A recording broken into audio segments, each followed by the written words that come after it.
Hello everyone, welcome back. So in today's video, we'll be diving into essential topic for any business, which is identifying business priorities and business continuity planning.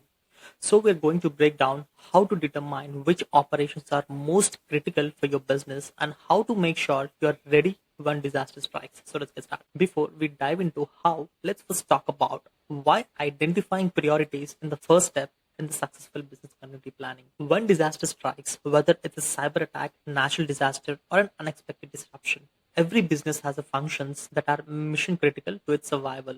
Your job as a business continuity planning team is to identify these essential functions and ensure they stay up and running. Critical business functions will look different depending on your industry and business type. For example, an online retailer critical function might be their website, and an airline might be their booking system. These are the activities that, if disrupted, could put your business at serious risk. So, how do we identify these priorities? Step one is creating a comprehensive list of your business functions and ranking them by importance.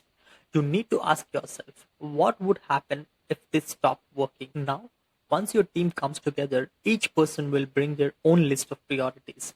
Then you will combine these into a master list. But be careful, this list must be representative of all areas of your business, not just the ones already in the BCP team. Next, let's talk about quantitative and qualitative measures. That will help you understand how critical these functions really are.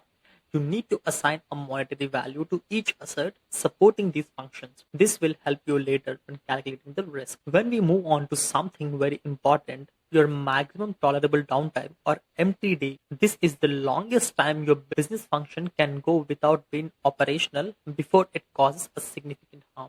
For example, an online retailer may only be able to afford a few minutes of downtime on their website, but their internal email systems could afford hours of downtime. So understanding your MTD for each function helps you figure how urgent your recovery efforts need to be. Then we have recovery time objective or RTO, which is how quickly you think you can recover each function.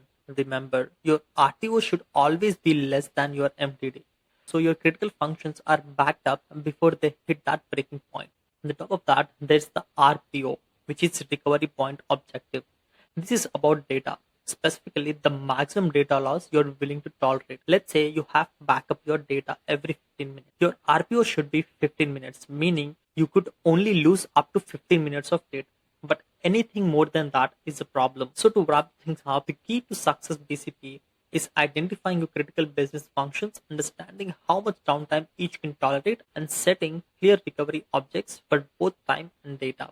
This way, you can prioritize resources and recover your business as efficiently as possible when disaster strikes. If you found this video helpful, don't forget to hit the like button below and subscribe for more such videos. And also, please feel free to share your thoughts in the comment section below. Thank you.